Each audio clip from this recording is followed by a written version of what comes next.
Episode 16, Bob the Botherer, Anxiety, Antics, and Finding the Funny in the Fight. Hey, before we get into it, we just want to make something clear. Yeah, this podcast isn't professional advice. We're not doctors, therapists, or mental health experts. We're just two mates having honest conversations, sharing my story, my experiences, and what's helped me survive things like PTSD, anxiety, depression, grief, and a whole lot of chaos in between. What works for one person might not work for another. So please, take what you need, leave the rest, and always reach out to a professional if you need that extra support. This is real life, it's raw, it's mine, and we're just here to make sure no one feels like they're walking through the dark alone. All right, you ready? I was born ready, but I'll take a coffee and 2 biscuits if we're handing out survival gear. Oh good, I've got Bob with me. He brought anxiety and sarcasm, so that should cover snacks and emotional sabotage. Great. Nothing like an imaginary voice who critiques your every move. Did he bring his usual, what if you embarrass yourself at Woolies again routine? Mate, he rehearsed it on the drive over. Bob the Botherer is back, and this time he's not just whispering about panic attacks. He's offering unsolicited advice, unflattering fashion commentary, and he's somehow managed to apply for Centrelink without my consent. So, Bob's officially squatting in your frontal lobe. Absolutely. Rent-free, and you know what he brought with him? Let me guess. Guilt, dread, and a 10-point plan on why you shouldn't leave the house. Close. Anxiety in a tracksuit and a laminated card that says, "You're about to humiliate yourself in public." Signed, Bob, and he spelled my name wrong. He really is a botherer. He's more than that. He's the kind of guy who'd knock on your door, borrow your mower, then tell you your lawn's too long. Then when you finally go outside to mow it, he panics and says, "What if someone sees you mowing it wrong?" Mate, it sounds like Bob needs his own therapy appointment. He tried, but the therapist said, I don't treat fictional freeloaders. Bob cried, blamed me, and then made me apologise to him for not standing up for him. That's the sort of person Bob is. You've got to admire the audacity. I do, just not at 2 a.m. when I'm laying in bed trying to sleep and Bob's standing at the edge of the bed like a horror movie villain whispering, "Are you sure you locked the doors? What if you didn't? Better get up and check again." Yeah, you're constantly always on my back. And then you check, it's locked, but Bob goes, "What if it unlocked itself since you last checked?" Yes, exactly that. Then while I'm up, Bob suggests I review every mistake I've ever made since the age of 6. Just a quick recap before sunrise. All the hits. The time you said you too when the waiter said, "Enjoy your meal." Still think about it, still bosh, but thinks it was a moment that defined my personality. All right. For everyone tuning in, if you haven't met Bob before, consider this your official introduction. Bob is the personified version of Scott's anxiety. And mate, he's an absolute menace. Menace? He's the kind of inner voice that would burn down the house just to make sure the smoke alarm works. We're going deep with Bob today. We're also going to laugh. A lot. Because sometimes the only way to get through anxiety is to roast it hard. With jokes, mateship, and the occasional emotionally raw truth. Yep. And we're going to talk about what anxiety really feels like, how to live with it, laugh at it, and listen to it without letting it win. Because the truth is, if you give Bob a microphone, he'll run your whole life. But if you hand him a glittery hat and say, "All right, mate, if you're going to stay, you're going to do a little dance," suddenly you've got control of it, control of him again. Welcome to Finding Light in Darkness, episode 16. Let's put the spotlight on Bob, and maybe make him sweat a little. And coming up, real life stories, listeners' emails, and a moment where Bob tries to cancel a birthday party because he has a feeling something mighty, mighty big is going to go wrong. Spoiler, nothing went wrong, except Bob had to eat gluten-free cake. He's never recovered. So stay with us. This one's going to be big. You know what gets me, mate? Bob doesn't even knock. He's just a burglar and a bugger. And like he's got a spare key and starts rearranging my thoughts and my mind. Yeah, he's like that one mate who crashes on your couch for a night and is still there 3 years later, wearing your trackies and judging your life choices. Exactly. The one night, the overnight, one I'm brushing my teeth and a normal night, chilling, suddenly Bob pops up like, hey, remember that time in year 4 when you said to mum instead of the teacher, let's review that. Oh no, that's like the anxiety equivalent of a jump scare. Mate, I physically stopped brushing my teeth mid-air, just stood there like, yep, that happened. And now I've got the shame-flavoured Colgate. Thanks, Bob. It's wild how he turns the most random memory into an Olympic level shame spiral. Right. And then he stacks it. Oh, while we're here, remember the job interview where you said, I look forward to serving you instead of working with you? Classic Bob. A fully licensed overthinking tour guide. He'll take you through the museum of your failures and anxiety land, now with extra doubt. I swear he's got this giant file cabinet in my brain labelled things that don't matter, but let's obsess anyway. And he opens it with the flair of a magician. Behold, the moment you mispronounced quinoa at Woolies and an old lady corrected you. Hey, she had intensity, okay? She looked me dead in the eye and said, it's quinoa, sweetheart. Bob was delighted. He's still quoting her. Look, I don't mean to defend Bob here, but he is kind of like your emotional librarian, terrible at organization, never shushes, but always reminding you what's on the bottom shelf. True. And sometimes, I hate to admit this, but sometimes he's right. Go on. Well, like the time I was going to go out and meet someone for coffee, normal outing, good mood, Bob starts up. What if they don't like you? What if you talk too much? What if your knees give out when you stand up and everyone thinks you've been hit with tranquilizer darts? Solid visual. Thank you. So I cancelled the coffee, and guess what? Bob relaxed. He was like, good call. Let's stay in, scroll TikTok, and spiral about mortality instead. He's like a dodgy Uber driver who takes you to Sad Town when you asked for coffee and connection.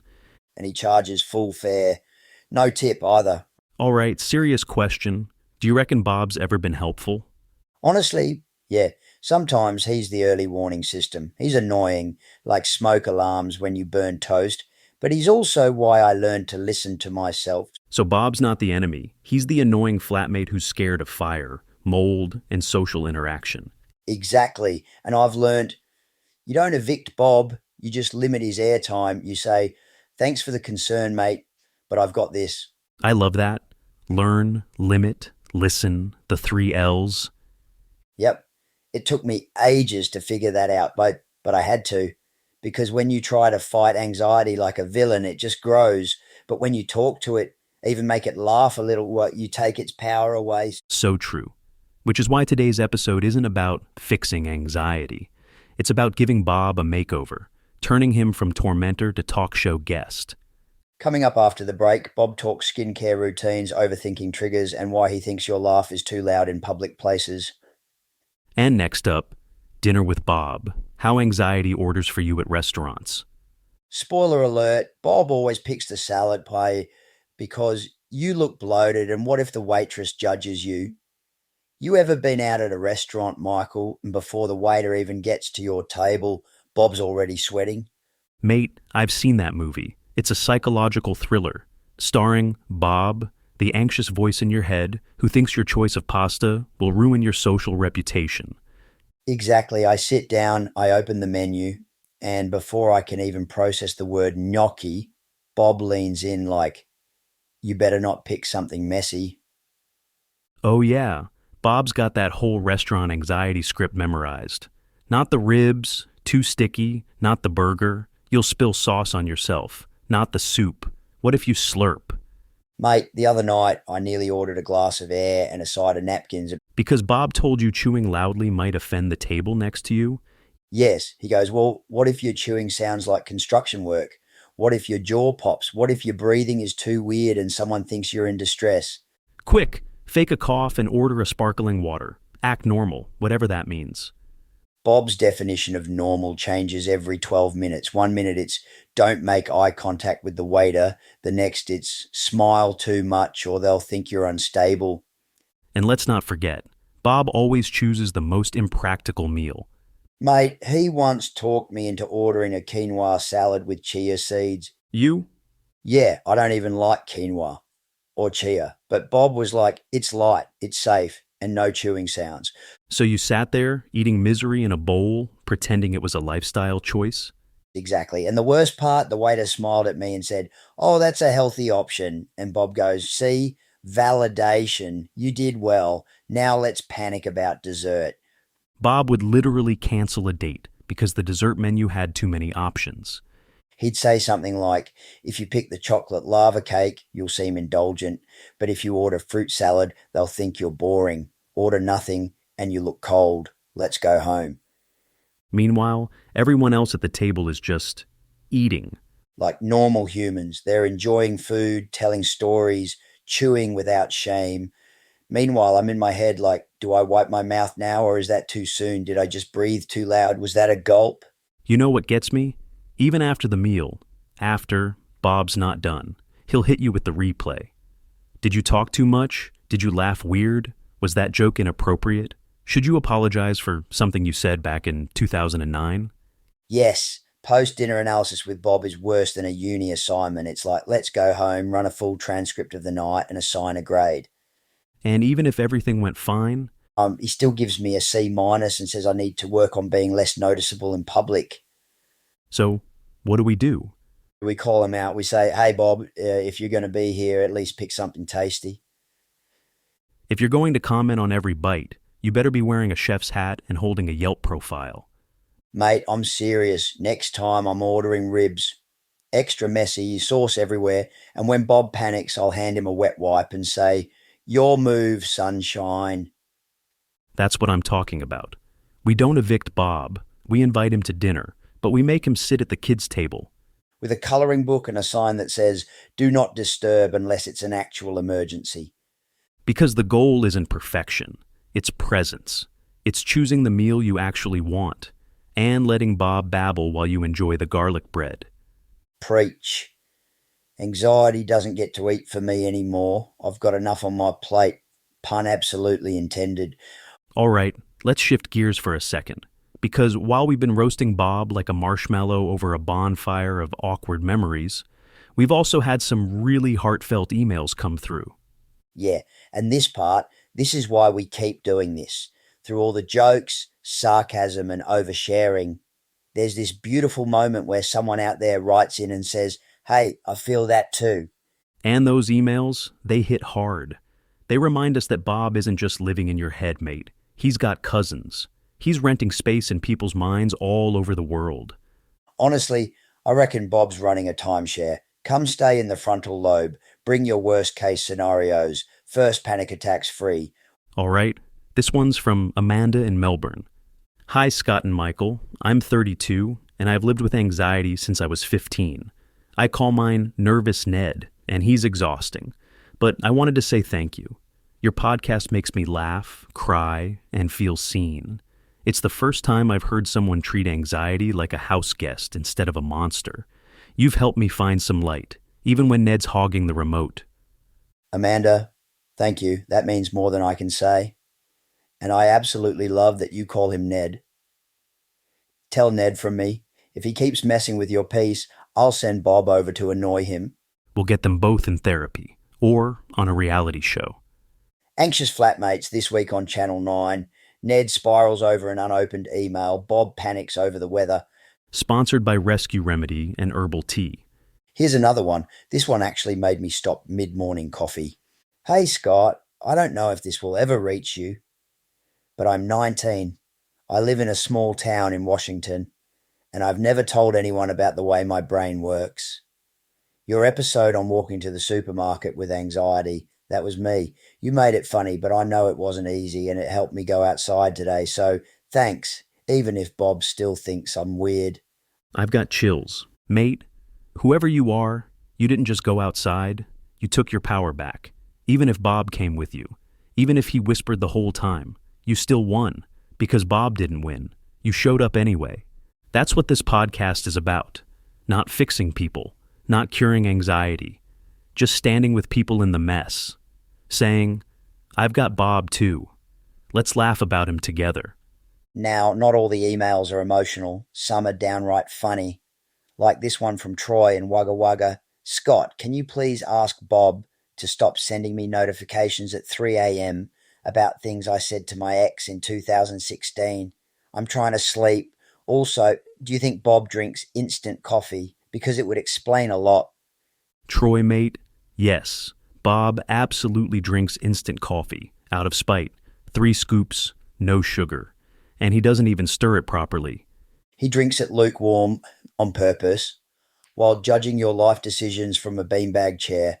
And every time you try to relax, he takes a loud slurp and says, should you really be this calm right now? Honestly, Troy, if Bob had a scent, it'd be burnt toast, anxiety, and supermarket lighting. That's his whole aesthetic.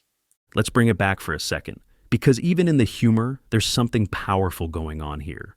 Yeah, people are naming their anxiety. They're not running from it. They're turning the light on, saying, you don't get to live here rent-free anymore. We take away shame when we give something a name. Whether it's Bob, Ned, Sheila the Stress Witch, Kevin the Catastrophizer, you name it, you claim it. And then you can retrain it. So to every listener who's ever emailed, messaged, or just sat with us in silence, we see you. You're not alone in the dark. Bob might be loud, but your courage is louder. And hey, if Bob's bugging you tonight, just picture him trying to do yoga. He's in Crocs. He's sweating. He's crying into a scented candle. Lavender and despair. So let's talk about therapy. Yes, please. Because the first time I walked into a therapist's office, I felt like I was about to sit an exam I hadn't studied for. Mate, I brought Bob with me, not intentionally, but he snuck in.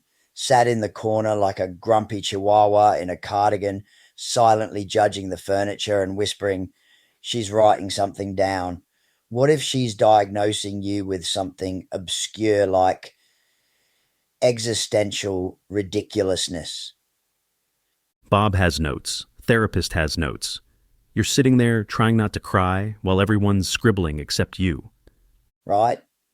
And then the therapist asks a perfectly normal question like, how do you feel when you're overwhelmed? And Bob screams, trick question, run. Or worse, Bob pipes up with, tell them you're fine. If you admit to anything, they'll put you in a group chat with your feelings. One time I literally said to the therapist, I'm fine, yeah. And Bob went, nailed it. Emotional distance activated.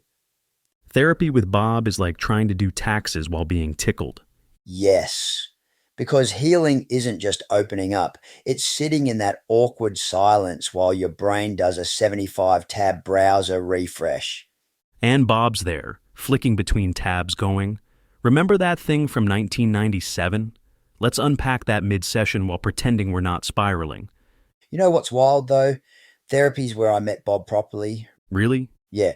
Before that, he was just anxiety, a vague tightness in the chest, a rush of dread. But when I started talking, actually putting feelings into words, Bob suddenly had shape. He had a voice, a tone, a personality.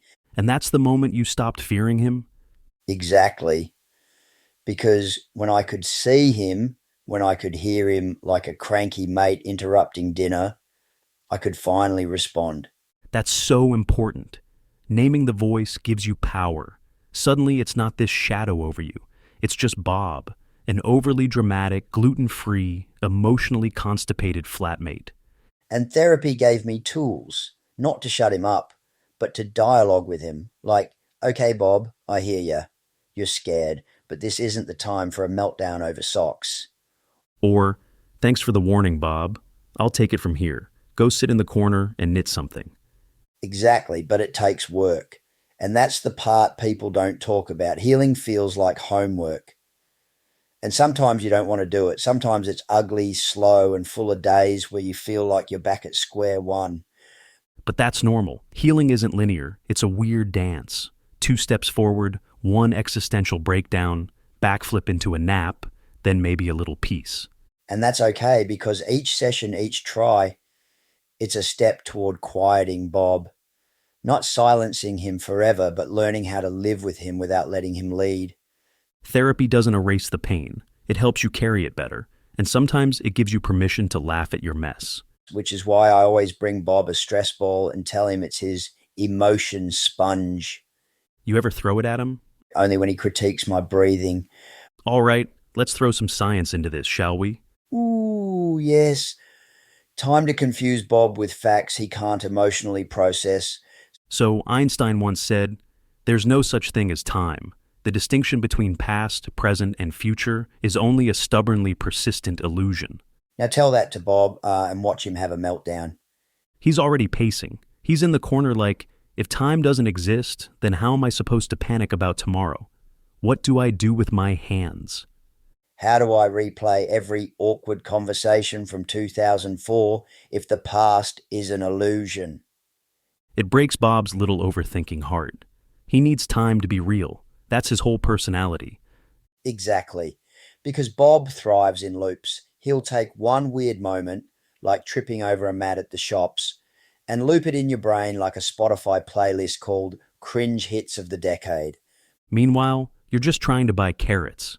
Yes, and Bob's like, everyone saw, that old lady definitely judged you, you'll never recover. But here's where Einstein helps.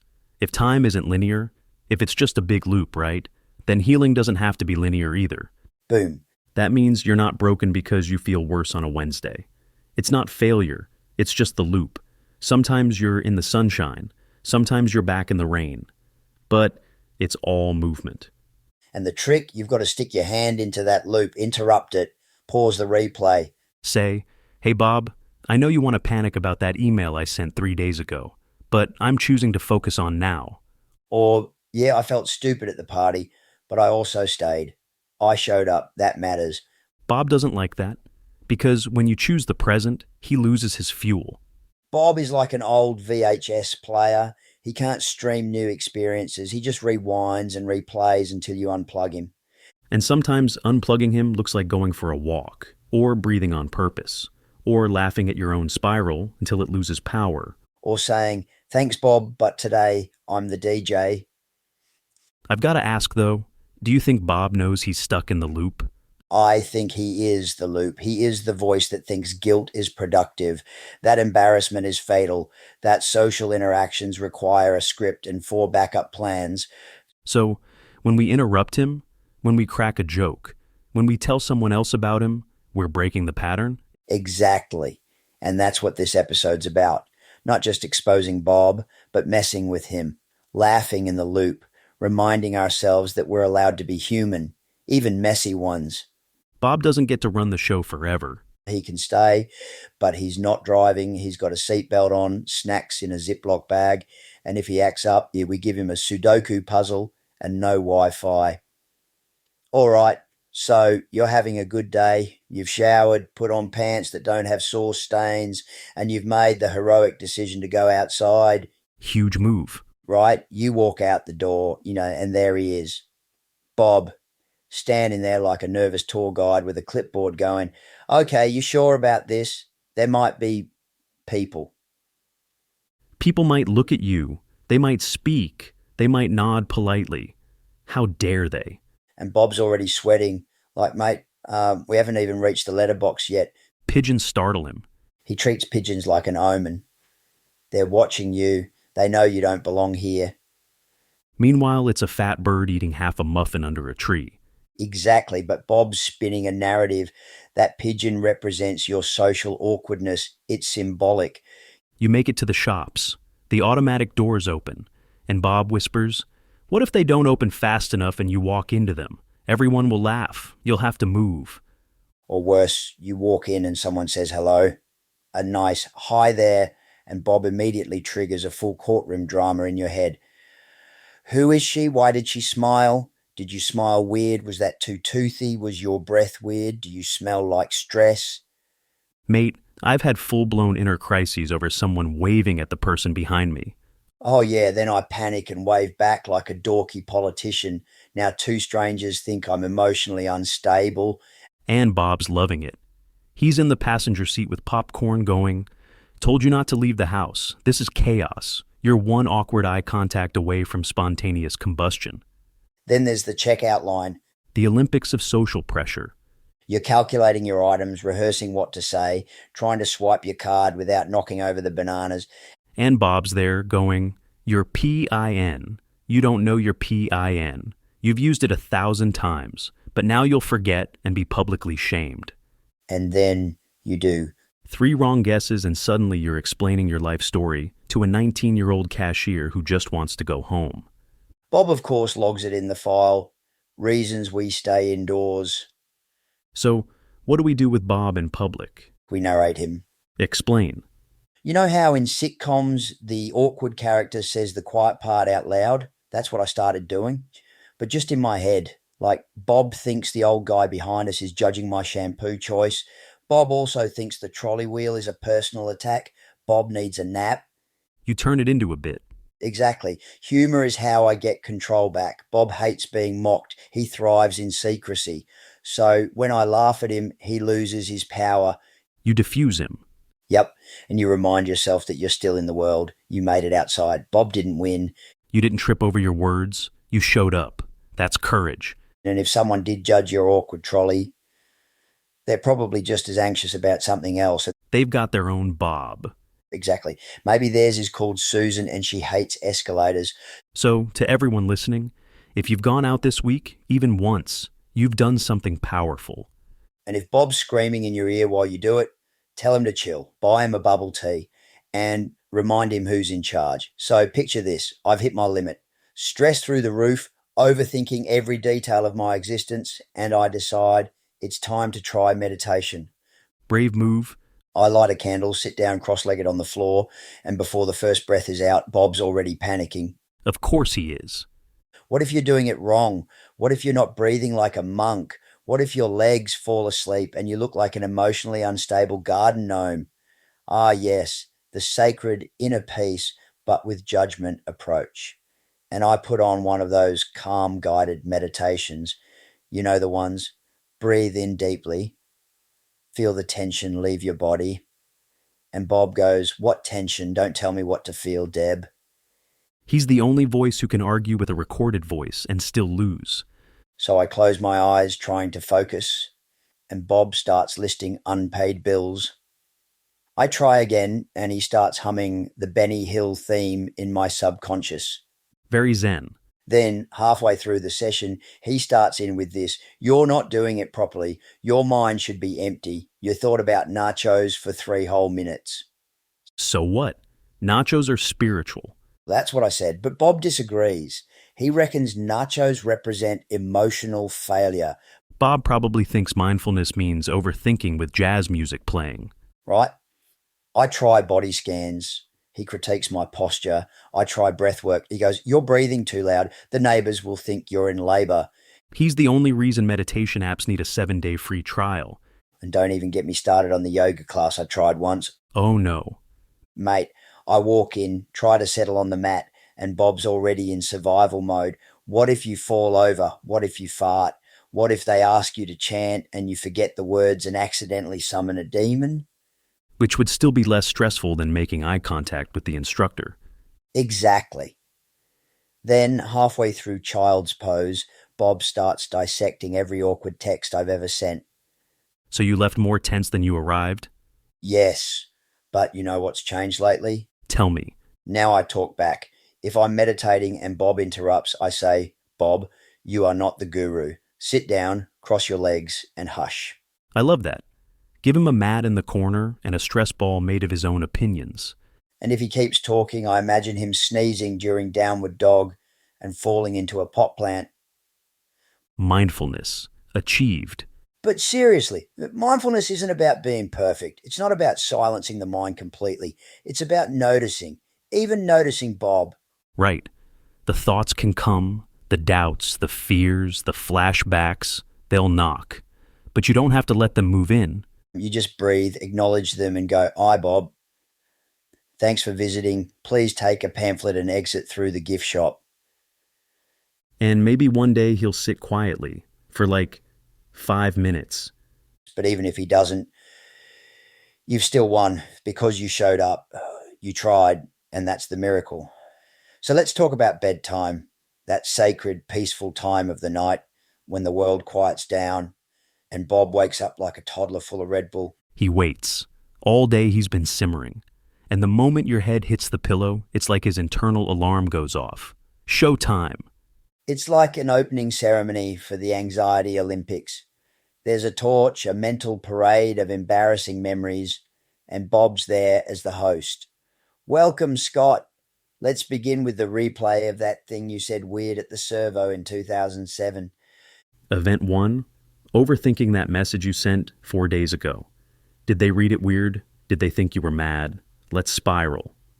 Event 2. Sudden awareness of your heartbeat. Is it too fast, too slow? Is it weird? Should you Google it? No, definitely don't. Oh no, too late, you already did. And then the main event, the 3 a.m. full life review. Starring Bob in a suit, holding a clipboard saying, "Let's begin with your parenting fears, your bank account, your unfinished to-do list, and your thoughts on death," in that order. Meanwhile, the ceiling's just sitting there like, "Mate, I don't know the answers either. I'm just plaster." And the body, exhausted, muscles like, "Please let us rest." But Bob's got other plans. What if you left the oven on? What if the cat you saw 6 years ago is still mad at you? What if your breathing sounds suspicious? You check your phone, 3:07 a.m. Then you panic because now you've looked at your phone and it's blue light doom for the next hour. "Bob, congratulations, you're now in the bonus round, regret with eye strain." You try deep breathing. You try the Calm app. Bob whispers, "You're doing it wrong." And heaven help you if you finally fall asleep and then wake up at 3:49 a.m. for a toilet break. Because now Bob's convinced the hallway is haunted. Your knee hurts because of karma, and if you don't go back to sleep immediately, tomorrow is ruined. And if you do fall asleep, you wake up with what I call anxiety hangover. Oof. Yeah. That brain fog. The vague shame. The weird tension in your jaw. And Bob sitting smugly with a coffee saying, "Rough night, should have listened to me." Here's the thing, though. Bob feeds on silence. He does. Stillness gives him a microphone. Which is why nighttime anxiety is so common. There's no background noise, no distractions, just you and Bob in an echo chamber. But we can change that. How? Well, for me, I narrate him. I interrupt the loop. Sometimes I even get up, walk around, do a brain dump. I'll write on a notepad. "Bob is panicking about tomorrow. Noted. I'm safe. I've done my best. He can sit down now." You meet the voice with compassion and humor. Exactly, because anxiety can't take a joke. It's the one emotion that hates being laughed at. So when I picture Bob at 3 a.m. pacing in pajamas, holding a clipboard and muttering about worst case scenarios, I picture him tripping over a sock and falling into a laundry basket. Still delivering his monologue from inside it. And that's the trick. Don't fight him. Don't believe every thought he throws at you. Just observe. And if you can, laugh, even if it's just once. Because that laugh, that's you reclaiming power, even in the dark. All right, this one's gold. Came through last week from a listener named Kylie in Toowoomba. Oh yeah, I read it and actually laughed out loud, then paused because I've been there, exactly there. Let me read it to you. "Hi, Scott and Michael. I wanted to share a moment with Bob you'd probably appreciate. I was in the supermarket. Classic midweek chaos.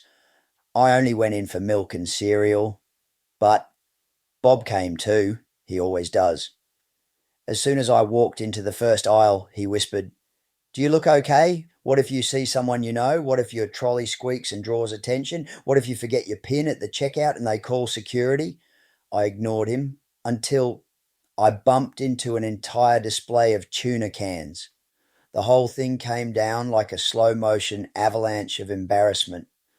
A staff member came over, lovely and calm, and said, "You all right, love?" I nodded, but Bob was screaming.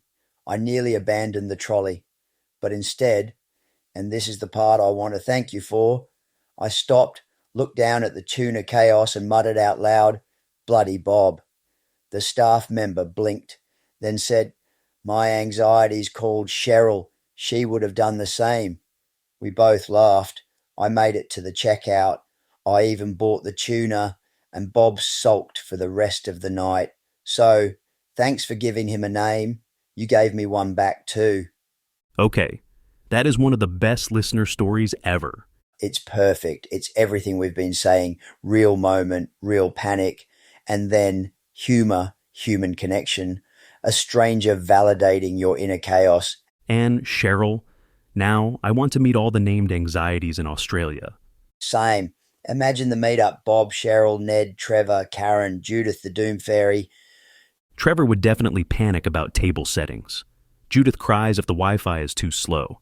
And Bob just stands in the corner muttering about structural integrity and lighting. But Kylie's story, that's courage. Not because she avoided panic, but because she stayed through it. She stayed present. She didn't run. She let Bob have his tantrum, and she didn't make it her identity. That's what this whole episode is about.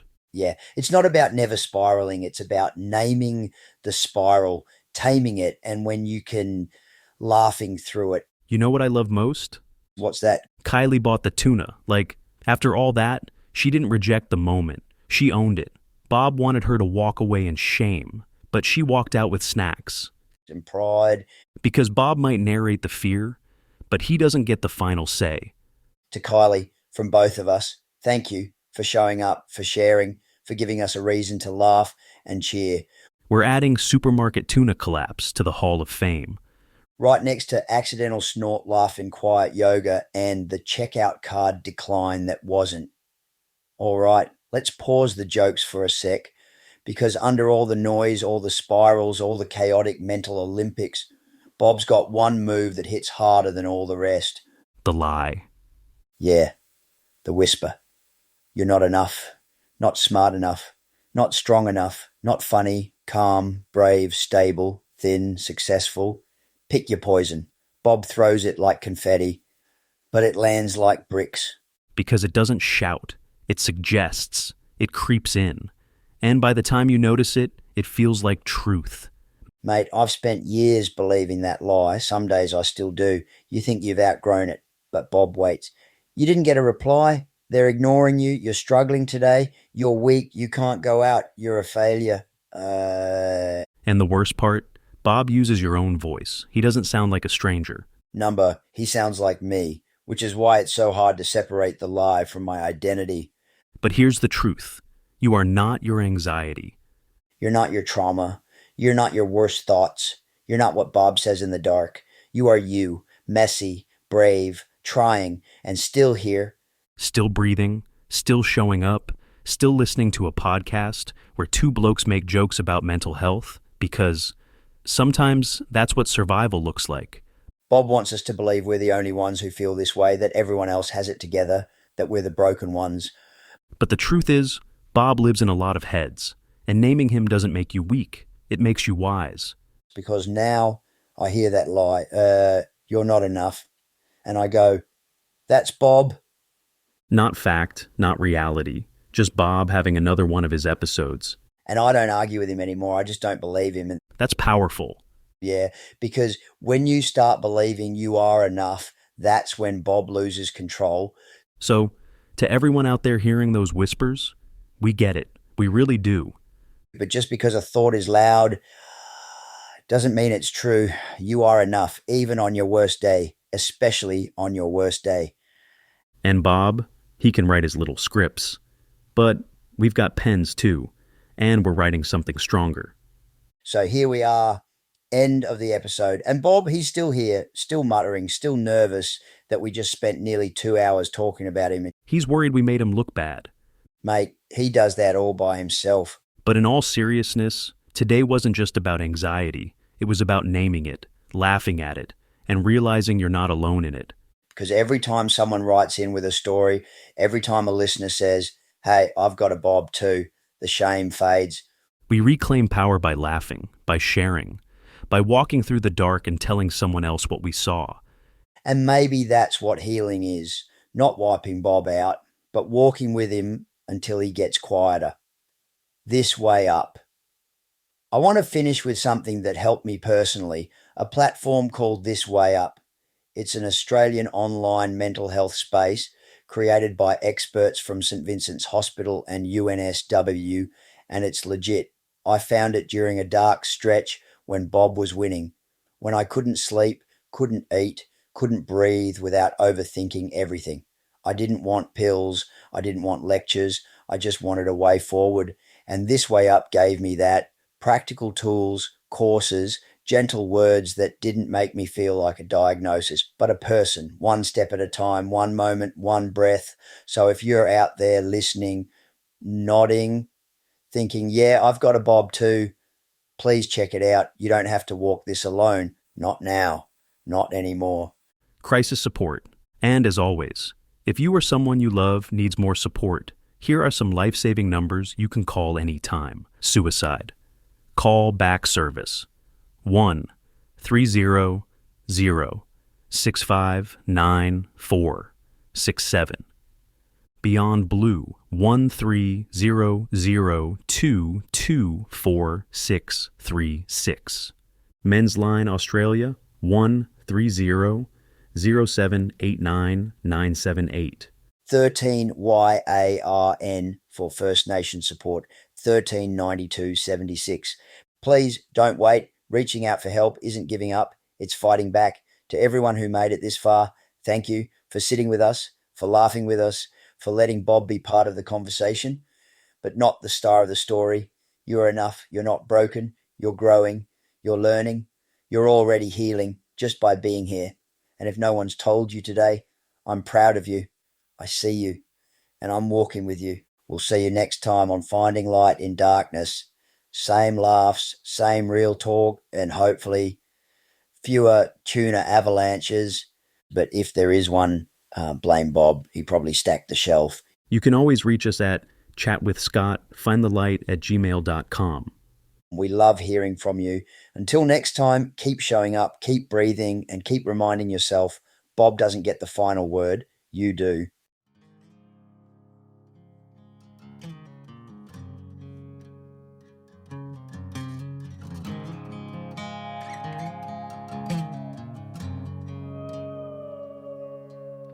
Soul searching,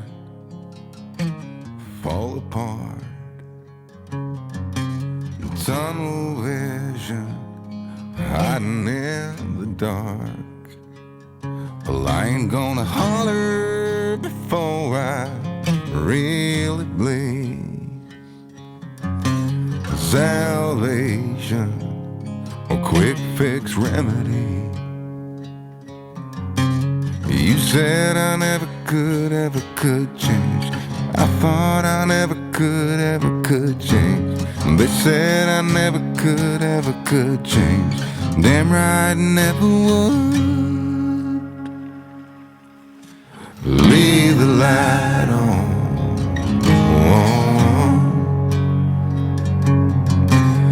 Leave the light on. Just leave the light on. Yeah, leave the light on.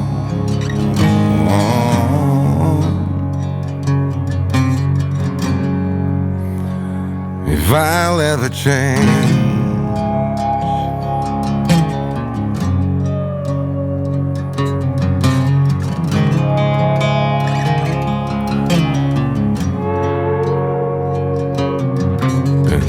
of Nashville, Tennessee,